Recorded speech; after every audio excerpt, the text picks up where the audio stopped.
prima sintesi è questa, no? Che noi siamo figli di Aquileia, quasi tutti, no? E quindi viene da lontano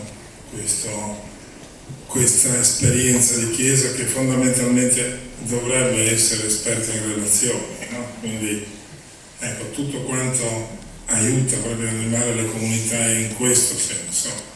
E mi permetto anche di dire una cosa, no? Che se la Chiesa o la Caritas usa anche i beni, no? La distribuzione dei beni, dobbiamo sempre ricordarci che sono beni relazionali. Se non avvengono all'interno di una relazione, i beni sono qualcosa di cui non si capisce il senso, anche se magari sono necessari, ma qualche volta privilegiare i beni sulle relazioni ci porta purtroppo lontano e fuori strada. Aquileia, San Marco, l'altro giorno, ecco, per noi San Marco non è solamente la festa della liberazione, ma è la festa delle nostre origini, che sono quelle di Aquileia, e quindi cerchiamo di mantenere un po' queste prospettive, tenendo presente che noi abbiamo avuto un'esperienza storica per secoli, che si chiamavano le Vicinie, dove tutti i capifamiglia erano chiamati a gestire la realtà sociale. Probabilmente uno dei frutti, no? Che abbiamo colto anche nel terremoto è stato anche la storia, no? Di una partecipazione reale a quella che è la gestione della nostra realtà sociale comunitaria. Vi avverto anche che se voi andate su internet trovate alcune spezzoni gestiti dal regista Garlati Costa. Se visitate prima le fabbriche, poi le case, poi le chiese, trovate questi spunti di 5 minuti che in qualche modo ci riportano a quei tempi. In più un video della Caritas diocesana di 20 anni fa, che è sempre attuale e che spero venga spezzettato, lo troverete sul sito della Caritas diocesana, giusto per avere così una memoria oltre le parole, ecco, che ci aiuti a fissare alcune immagini. Credo che quando si parla di Chiesa in uscita si parla di questo, no? Della grande capacità della Chiesa, attraverso la Caritas e non solo, di essere presente, di uscire, no?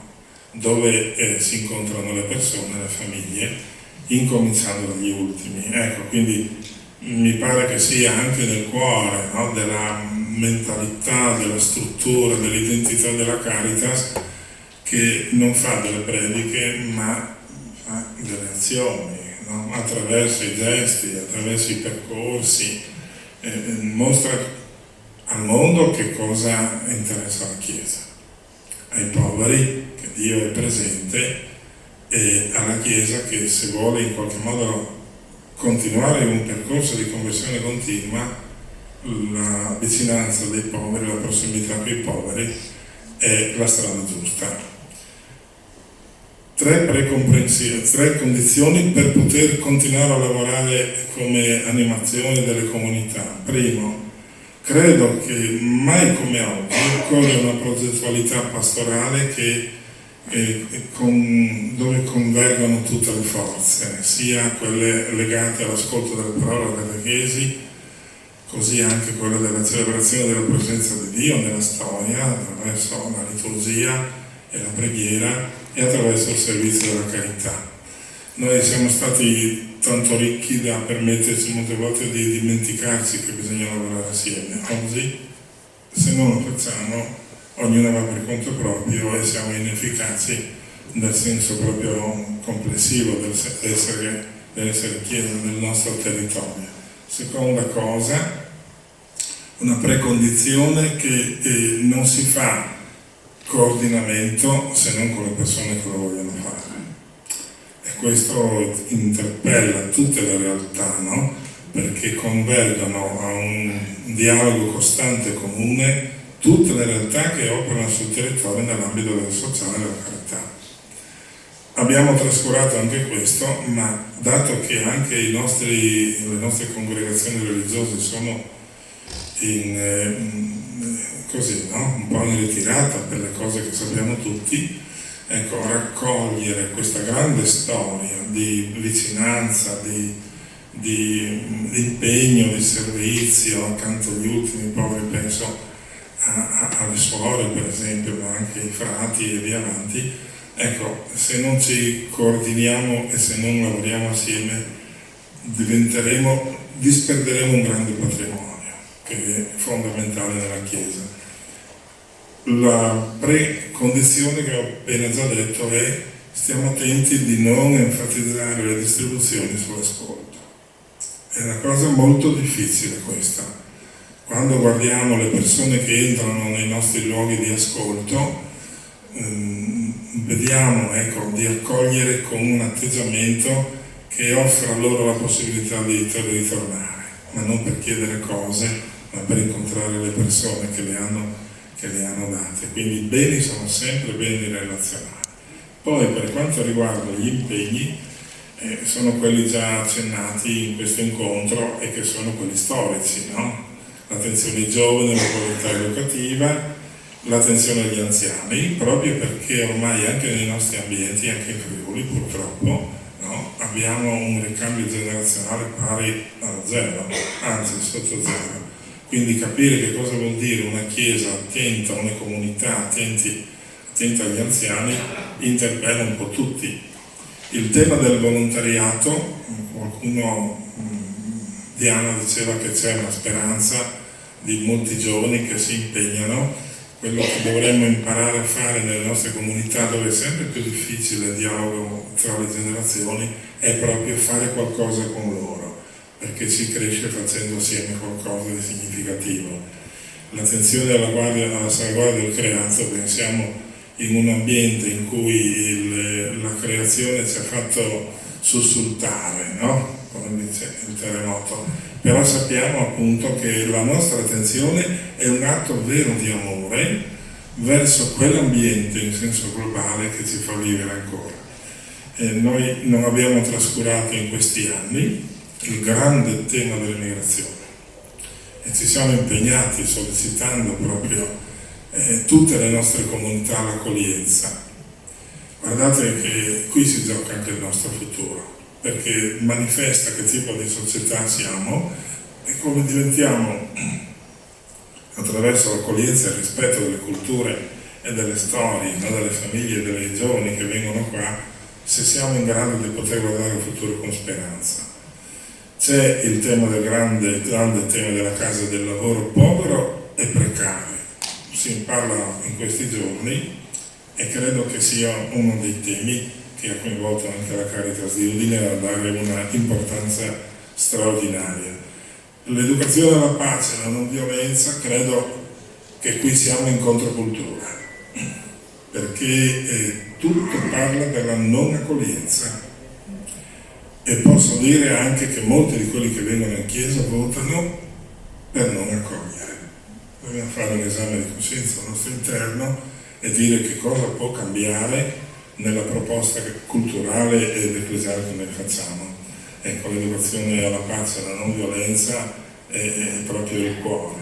Infine, siccome la maggior parte delle persone che si avvicinano alla Caritas e alla Chiesa in questi tempi sono gli ultimi poveri, ci sono poche istituzioni che difendono i loro diritti, che vengono negati. È sempre più facile negare i diritti naturali, insomma, no? e civili degli ultimi, perché non sanno difendersi. Ecco, vediamo di tenere vivo anche questo impegno, perché credo che darà la credibilità alla nostra Chiesa nei prossimi anni. Allora un grazie di cuore a coloro che hanno preparato questo incontro, anche chi non c'è, Tommaso. Ecco, questo libretto che vi consiglio di leggere con attenzione, un po' didascalico, ma insomma leggetelo non come si fa, no? Come il doppio brodo, bisogna stare, no? Bisogna metterlo in tanta acqua perché dia sapore a tutto. Infine, credo, ecco, che quello che hanno fatto tanti, no? Quello di accendere un fuoco, che è il fuoco della solidarietà e della fraternità, è servito proprio perché se qualcuno accende il fuoco si trova sempre qualcuno che poi aggiunge delle legna. no? Che è la propria vita. Quindi grazie di cuore, grazie che è venuto da lontano, e anche quelli dal nord-est, ecco, che ci hanno onorato con la loro presenza, sperando che diventi una riflessione proprio per il futuro, il presente e il futuro delle nostre Caritas nel territorio del nord-est. Grazie.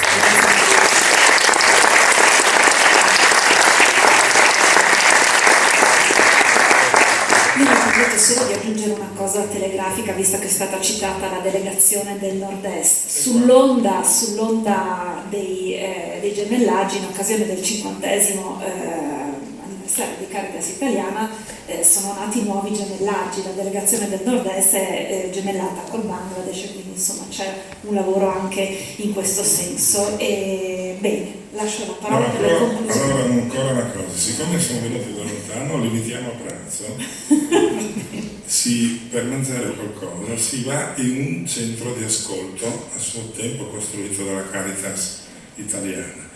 Si rientra, si ritorna verso la statale, 50 metri prima di arrivare sulla statale, che va da Udine fino a Tarvisio, sulla destra è il centro dove noi, no, chi è invitato, si ferma a mangiare. Chi è arrivato da lontano. Bene, lascio le conclusioni all'arcivescovo Monsignor Riccardo Lamba. Eccoci, sì. Allora non aggiungo altro, perché credo che siano state dette molte cose molto belle, testimonianze, vita vissuta. Vorrei concludere però con un'immagine. A me sembra significativo che l'allestimento della sala sia stato fatto con un cielo pasquale. Il cielo pasquale ha una fiamma piccola, oggi non è stata accesa, non è una liturgia, ma il cielo pasquale ci ricorda il mistero fondamentale, che è il mistero della passione, morte e risurrezione di nostro Signore Gesù Cristo, premessa e promessa di ogni nostra passione, morte e risurrezione. Credo che quello che è stato vissuto da quel momento e poi anche dopo, e che continueremo a vivere, sarà proprio questo: attingere continuamente al cielo pasquale. Tutte le esperienze che faremo, quelle che abbiamo fatto, tutte hanno senso solo lì, solo a partire da quel cielo pasquale. Allora vorrei invitarvi adesso a concludere cantando il Regina Coeli, e concludiamo